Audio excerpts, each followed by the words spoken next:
old pension scheme. An old pension scheme is something that's found a lot of traction, especially amongst those who worked with the government. But suddenly, this scheme that made a strong poll pitch in assembly polls, but not there in this manifesto. First, let's listen in to Mosmi Singh, and then I'm Sanjay Jha, I'm coming to you. Listen in.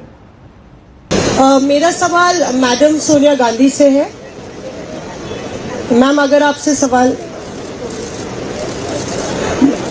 Rahul ji, आपने OPS को लेके लगातार जो है झंडा बुलंद किया है। तमाम सरकारें आपकी, उन्होंने ओपीएस का वादा किया था। चिदम्बरम साहब, you had promised OPS, and in Himachal and Rajasthan you implemented OPS, but in the manifesto the OPS scheme is missing. So is there a is there a introspection that it's not viable economically? Is it that? It's not missing as such. It's very much on our minds. But please remember the developments that have taken place in the last 4 months. The government has appointed a committee headed by the Finance Secretary to review the NPS and the demand for OPS, and to find a way in which the objectives of OPS can be financed by a funded pension scheme. Which means the government has come around to the point of view that while the OPS delivered benefits to the pensioners, the NPS made it sustainable.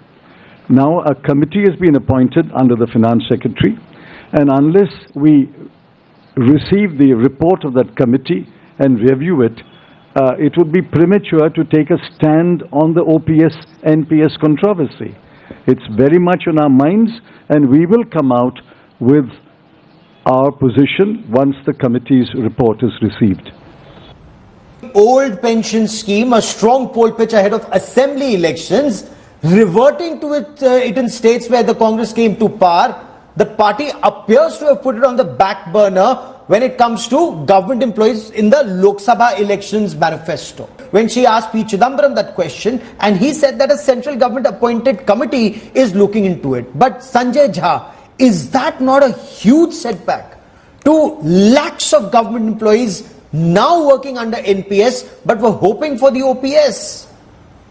Well, I think Mr. Chidambaram has already articulated his point, which is consistent with what should be good politics and good policy. Or wait for the committee's report and then take a call. But here are 2 points that I wish to make out of. You know, the BJP spokesperson kept going on and on and on. But do you know that the BJP and Mr. Modi has survived by trying to actually only extend the Congress's Manrega and the Food Security Act, because they didn't have any policy worth the name to reach out to India's poor and India's disadvantaged at all. They had nothing to offer. That has been answered a million times, policy that has kept them politically alive. Point number 2, he said that the Congress has made promises it hasn't fulfilled. My dear friend, Karnataka and Telangana were won based on guarantees that not only won them the election, but please go and read your numbers. Don't indulge in fake news. They are all being carried out, and you see the results in the Lok Sabha that will Which tell ones? you why. Give me 5. Which ones? And my last point. Give me 5. What is Modi ki guarantee? Record unemployment, farmer distress, high food inflation, destruction of investment, corruption in electoral bonds, destruction of institutions, and making India's democracy. Since I'm on the last part of this, that is Modi ki guarantee. Fair enough. Okay, Siddharth Yadav, you want to quickly respond before I bring in Siddharth Zarabi and Sanjay Kumar?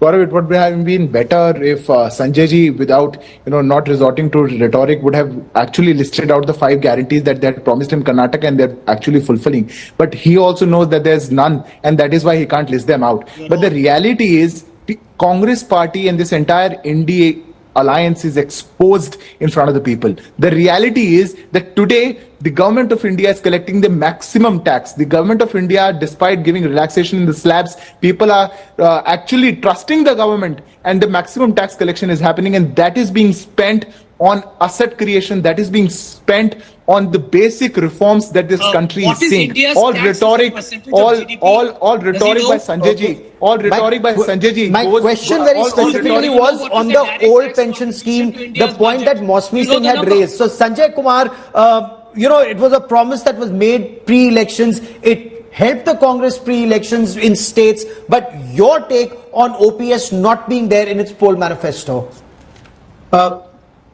See, I don't know why this has not been put in by the Congress party, but my own sense is that in the states where they have promised implementation, when they are trying to implement it, they must have figured out that this is going to be very, very difficult to implement. If you promise it across the state, if at all they come to power, then they would find it extremely difficult to fulfill that promise. I think they want to be very, very, very, very careful about that, and that is why it has not been put in the election Because manifesto. Siddharth Zarabi, the last 30 seconds that I have on this part of the show is promises are made. Ultimately, it's the taxpayer who's supposed to fulfill promises made in these poll manifestos, including OPS, which is causing problems today. Considering the number of people who are still struggling at the bottom of the pyramid in India, and given the fact that this kind of OPS scheme would be a very heavy burden on those who are not in that kind of regular government employment, I think that is the only saving grace that, as far as the central manifesto is concerned, OPS seems to be on the back burner.